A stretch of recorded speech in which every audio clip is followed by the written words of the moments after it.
5 বছর বাবায় চাকরি করে মালয়েশিয়া, 5 বছর পরে বাড়িতে এসে হাজির হয়ে গেল। বর্তমান যুগে মার্কেটিং শপিং করে যা নিয়ে আসে এর মধ্যে দামি প্রাণের মাকসাদ পুরানোর জন্য বর্তমান যুগে বাচ্চা থেকে বুড়া সহ সবার দিলের চাহিদা হলো মোবাইল। অনেক মার্কেটিং করে আসলো, শপিং করে অনেক কিছু নিল, এর মধ্যে স্ত্রীর জন্য একটা মোবাইল কিনলো, নিজের জন্য স্পেশাল। বাড়িতে আসার পর স্ত্রীকে বলে কাপড় চোপড় এগুলো ভাগ ভাগ করে সবাইকে দাও, পোশাক দাও। মোবাইল দুইটা বের করে বাপজান টি টেবিলে নিজের চোখের নজরে রেখে দিল, ইনটেক করা, প্যাকেট করা। আল্লাহর বান্দার একটা বড় সন্তান আর একটা ছোট বাচ্চা।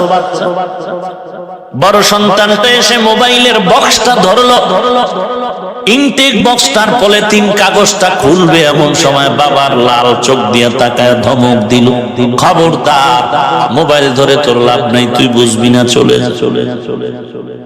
মাথাটা গরম হয়ে গেল। 5 বছরের বিরহের আবেগ ভরা মহব্বতে বাবায় ধমক দিল কেন?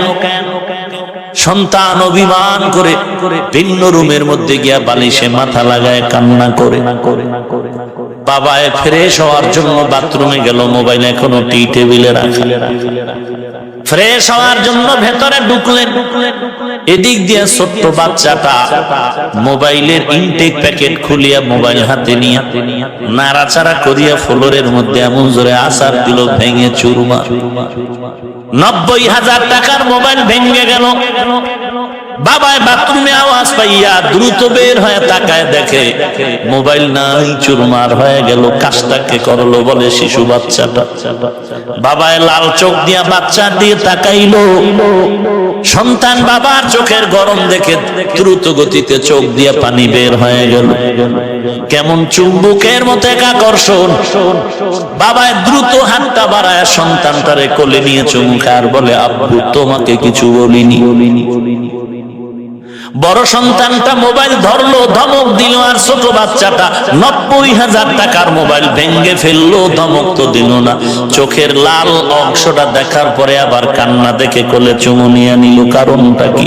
বলে কারণ আর কিছুই না, ছোট বাচ্চা বড় দুর্বল, দুর্বলের প্রতি মায়া অনেক বেশি।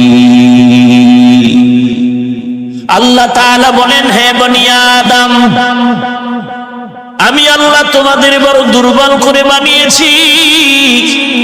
তোমার মতো দুর্বলের জমিনে কেউ নাই। আমি আল্লাহ এই দুর্বলতাদের তোরে সম্মানের মানদণ্ড বানায় দিয়েছি। কারণ তোর থেকে শক্তিশালী বাঘ, তোমার থেকে শক্তিশালী আসমান জমিন, এগুলো তোমার গোলাম বানায় দিলাম আমি আল্লাহ। কারণ তোমার মধ্যে যেই গুণটা আছে এটা বাঘের মধ্যে নাই।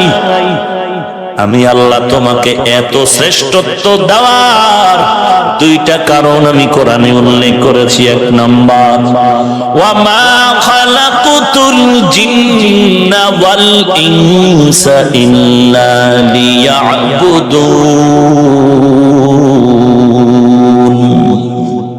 মা খালাকতুল জিন্না ওয়াল ইনসি বিজুজ ইবাদাত নিস্তে মাকসুদ আজ্জাহা। কিসের অহংকার করো রে বান্দা?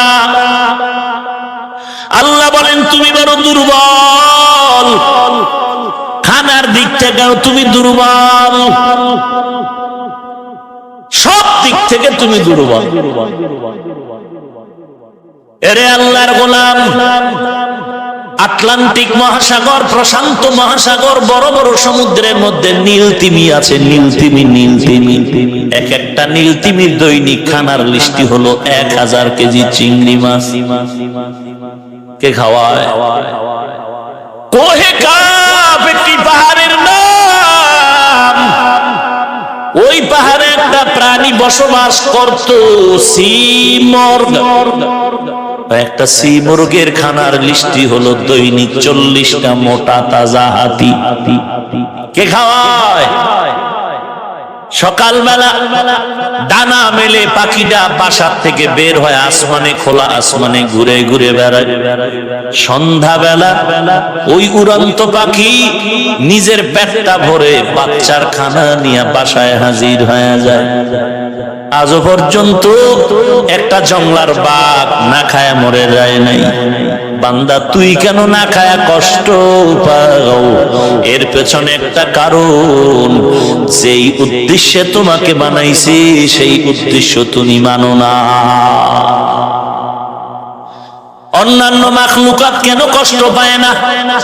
তুমি অসুস্থ হলে ডাক্তারের কাছে যেতে হয়, অথচ জঙ্গলার কোনো প্রাণী অসুস্থ হলে কোনো ডাক্তার লাগে না, নিজেরাই ঔষধ জঙ্গল থেকে নিয়ে সুস্থ হয়ে যায়। তুমি এত দুর্বল, এই দুর্বলতার পেছনে আল্লাহ বলেন, ও গোলাম, আমি আল্লাহ তোমাকে এত দামি বানাইলাম একমাত্র কারণ ইবাদত করবা। 2 নাম্বার কারণ, এই ইবাদতের পেছনে আমি আল্লাহ পরীক্ষা করে দেখব তোমার ঈমানটা কত মজবুত। কারণ আমি আল্লাহ তোমাকে এমনিই জান্নাত দিব না, আমার পরীক্ষায় পাস করলেই তোমার জন্য জান্নাত। ছাত্র স্কুলে পড়ো আর মাদ্রাসায় পড়ো, উদ্দেশ্য কি?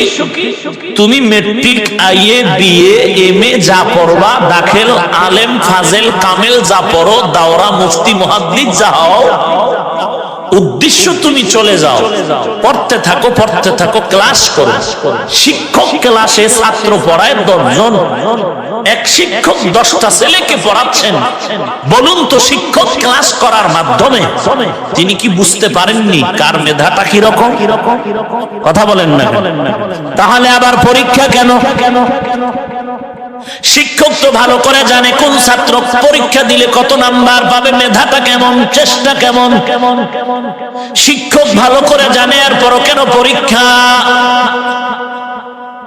এরপরও কেন 3 বার বছরে পরীক্ষা, আবার মাসে মাসে পরীক্ষা? কারণটা কি রে বাবা? একমাত্র কারণ, শিক্ষক বলে আমি জানার পরও তোরে পরীক্ষা দিয়া আমি নিজে কিছুই জানতে চাই না। তুই ছাত্র, নিজেরটা নিজে জান, তুই কত নাম্বার পাওয়ার উপযুক্ত, তুই কত নাম্বার পাবি, তুই নিজেরটা নিজেই নির্ণয় কর। এজন্যই পরীক্ষা। আল্লাহ বলেন আমি জানি ও বান্দা তুমি কোন লাইনে কত দূর আগায়া যাবা, এরপরও পরীক্ষা দিলাম কেন? আমি আল্লাহ 5টা জিনিসের মাধ্যমে পরীক্ষা নিব বান্দা।